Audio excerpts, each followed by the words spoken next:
voici de retour pour un nouvel update. Alors, dans cet update, il y aura des relectures. Et il y aura des livres que je n'ai pas sous la main. Cette fois-ci, j'ai pas triché, je les ai pas lus sur internet. Voilà. J'ai déjà lu Une irrésistible envie de sucrer, Une irrésistible envie d'aimer et Une irrésistible envie de dire oui. Donc à l'origine ce n'était que 3 livres, puis sont sortis les 4e et 5e tomes, mais du coup il y a eu une intégrale des 3 premiers livres. Du coup j'ai lu l'intégrale mais je l'ai empruntée à la bibliothèque, donc je ne l'ai pas sous la main pour vous la montrer. Mais par contre j'ai le 4e tome que j'ai acheté qui est Une irrésistible envie de vérité. Donc tout ça c'est de Meg Cabot et cette édition là c'est le livre de poche. Pour vous montrer à quoi ça ressemble à peu près, mais bon, moi je ne l'avais pas sous cette maison d'édition, je ne savais plus vraiment quelle maison d'édition c'était par contre. C'est l'histoire de Heather Wells, pardon, mon accent vous avez vu, pardon. Donc Heather, c'est une ancienne star de la pop, donc elle était chanteuse, elle s'est faite repérer assez jeune, du coup elle n'a pas pu finir ses études, et en fait elle avait fait un carton, sauf que bizarrement, sa carrière s'est arrêtée quand elle a voulu écrire elle-même ses chansons. Et puis, du coup, elle s'est fait virer par sa maison de disques. Alors, elle va chercher du boulot dans une résidence universitaire. Donc, on retrouve Heather quand elle travaille dans le dortoir. Mais attention, il ne faut pas dire dortoir, il faut dire dans la résidence universitaire. Voilà, vous avez vu, toujours on le répète dans le bouquin. Et donc, elle travaille là-bas. C'est un peu comme assistante, mais il y a un meurtre. Et oui, un mystérieux meurtre. Et elle se dit, tout le monde a l'impression que c'était un accident. Moi j'ai l'impression que c'est un meurtre. Et elle se met à enquêter dessus. Pour savoir, c'est plutôt du chick lit, donc un peu à la Bridget Jones, vous voyez. Mais en fait, je sais que c'est dans cette catégorie-là, mais moi je vois pas vraiment pourquoi. Parce qu'il y a de l'enquête, il y a de l'intrigue. C'est vrai que c'est une femme qui doit avoir 27-30 ans, un peu moins peut-être, 27 ans je pense. Mais je vois pas pourquoi ce serait plutôt chick lit, parce que chick lit ça fait vraiment genre la meuf qui se morfond, nanana, alors que là je trouve pas vraiment que ce soit le cas, même si elle est désespérément amoureuse de quelqu'un qui n'a pas l'air très intéressé. Les 3 premiers tomes j'ai vraiment adoré, j'ai trouvé ça génial, j'ai trouvé que ça changeait parce que je ne lis pas beaucoup de chick lit. Je trouvais qu'on ne se concentrait pas beaucoup sur la sorte de romance, surtout que le mec on sait pas du tout ce qu'il pense et il a pas l'air très intéressé. Donc en fait c'est pas du tout une romance, c'est vraiment l'enquête des meurtres et de elle qui se dit non mais vraiment je suis sûre qu'il y a quelque chose, et donc elle se met à enquêter, elle se fourre dans des ennuis pas possibles, et ça j'ai adoré ce côté là, enfin je trouvais ça vraiment génial, toutes ces aventures qu'elle provoque mais de façon totalement inattendue, enfin j'ai vraiment beaucoup aimé et j'ai trouvé ça vraiment sympa. Du coup j'ai eu vraiment hâte, c'est pour ça que j'ai acheté le 4e tome, parce que j'avais tellement envie de lire la suite en fait que j'ai pas pu m'empêcher d'acheter le 4e, mais voilà, je ne peux pas le lire parce que j'ai décidé qu'il fallait que j'attende d'être en vacances pour pouvoir lire mes poches. Du coup je ne lis que des grands formats. Mais je ne suis pas très contente du coup parce que j'ai tellement envie de lire la suite. J'ai ensuite lu The Curse de Marie, attention pour le nom de famille, Rutkowski. Je sais pas d'où ça vient, ça me fait un peu penser à du russe. Rutkowski. C'est compliqué quand même. Édition Lumen. Est-ce que j'ai besoin de préciser que cette couverture est magnifique? Regardez-moi ça, c'est sublime. Vous avez vu les détails, la robe, enfin je sais pas, je trouve ça tellement beau. Enfin voilà. C'est l'histoire d'une fille d'un célèbre général, on va dire. Elle était en train de faire le marché avec son amie.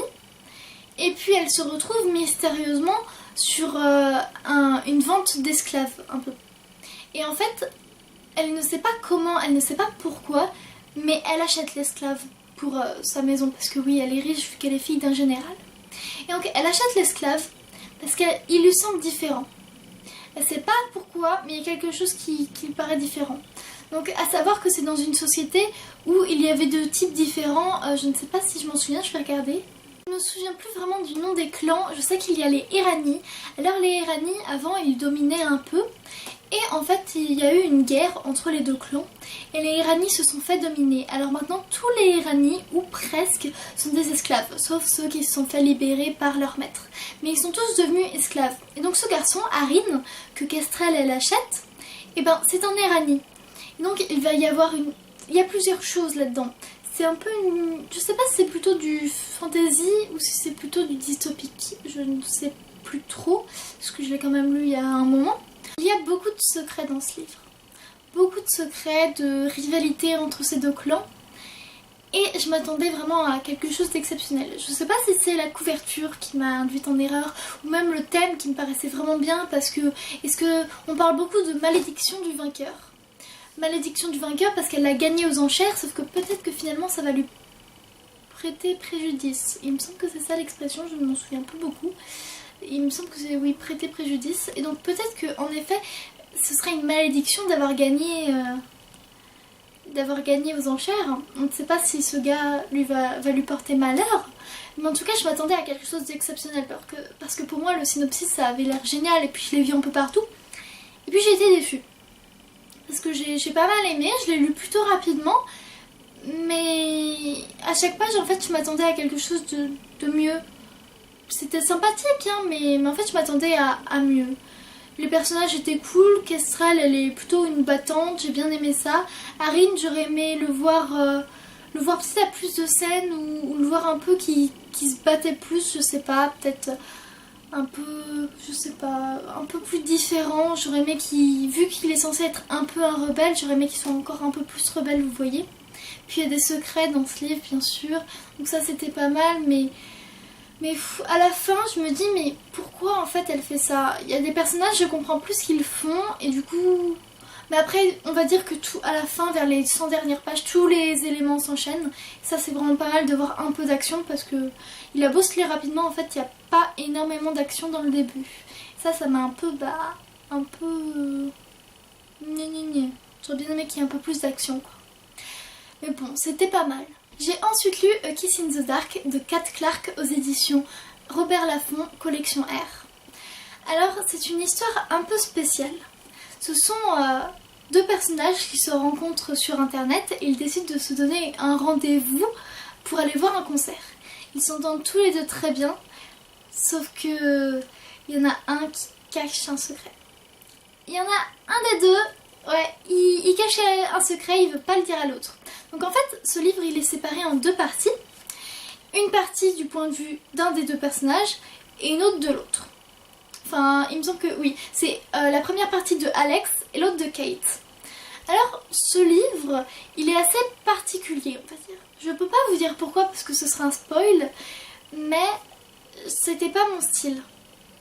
C'était une romance, mais la première partie, elle était touchante, elle était mignonne. Mais la deuxième partie, on va dire qu'elle est dictée par la rage, elle est dictée par la vengeance et tout ça. Et puis il y a tellement de mensonges aussi dans la deuxième partie que, enfin, je voyais pas vraiment... C'est vraiment que le livre, il est séparé en deux parties en fait. Et je voyais pas ça comme ça, je pensais pas que ça allait passer de ça à ça. Et j'ai pas trop aimé du coup. J'ai trouvé la première partie mignonne, mais la deuxième partie trop inutile peut-être, ou non, du coup c'est censé être l'histoire, mais vraiment l'histoire ça m'a pas beaucoup plu, du coup ce livre m'a pas énormément plu, alors que Clémentine elle avait adoré, que ce soit l'histoire que je ne peux pas vraiment vous dire, je peux pas aller plus loin dans le synopsis, désolée, ou que ce soit, je ne sais pas, peut-être les deux parties, elle a beaucoup aimé il me semble, et moi... non. Puis le rebondissement c'était un peu... Enfin à la fin... Enfin, c'était vu de très loin pour moi, alors que Kat Clark, il me semblait que elle était réputée pour faire des oh mon dieu. Enfin, c'est vrai que vers la deuxième partie, vers le milieu, il y a un truc auquel je ne m'attendais pas, mais là, je vois pas vraiment où est la fin surprise. Donc, j'ai pas vraiment beaucoup de choses à dire dessus. J'ai pas beaucoup aimé. C'est tout ce que je peux vous en dire. J'ai relu La Passe Miroir. Voilà, Les Fiancés de l'hiver, Les Disparus du clair de lune de Christelle Dabos aux éditions Gallimard Jeunesse. Je vous en parle tout le temps, vous le savez très bien, c'est ma série un peu chouchou. Du coup, j'ai relu les deux premiers tomes pour pouvoir lire La Mémoire de Babel. Normal, vu que La Mémoire de Babel, vous la verrez dans un update commun que je ferai avec Clémentine. D'ailleurs, normalement je le filme demain, voilà. Mais pour vous, ce sera dans un peu plus longtemps, je crois, parce que cette vidéo, elle arrivera bientôt... 2 jours après que je l'ai filmé. Donc, en fait, j'ai relu ces deux merveilleux livres comment vous dire qu'en fait, je pensais me rappeler de ces deux livres. Mais en fait, tout ce dont je me rappelais, tout était dans le premier livre. Genre, en fait, on voit déjà le clair de lune, parce que c'est un endroit, ça s'appelle Les Disparus du clair de lune, donc clair de lune c'est un endroit. Et ouais. Donc en fait, on voit le clair de lune dans le tome 1, et je pensais que tout ça c'était dans le tome 2. Donc je me souvenais que du tome 1 qui est toujours aussi génialissime, avec un vocabulaire toujours aussi débordant. C'est vraiment une plume magnifique, donc merci Christelle Labose de nous partager ça. Pour ce tome-ci, du coup, j'ai un peu plus découvert et j'ai eu l'impression, parce que j'avais totalement oublié, du coup j'ai l'impression que j'avais replongé dedans et c'était vraiment merveilleux. Je vous le montre juste parce que je les ai relus, mais cette saga, jamais je ne vous dirai autant. Il faut que vous la lisiez, s'il vous plaît. C'est une des sagas, mais en fait, soit ça passe, soit ça casse. Mais ceux qui aiment, ce sont des coups de cœur magistraux, il me semble. Mais moi, ça a été... mais vous le savez en plus que ce sont mes bébés, ceux-là sont mes bébés, je les adore. Alors s'il vous plaît, vous les achetez, vous les lisez. Vous lisez aussi le 3e tome, hein, s'il vous plaît. Voilà, je suis un peu folle, désolée. C'en est fini pour cet update, j'espère qu'il vous aura plu. J'aimerais que vous me disiez en commentaire ce que vous en avez pensé, ce que vous lisez en ce moment, tout ça. Et puis voilà, je vous souhaite de joyeuses lectures et je vous dis à bientôt.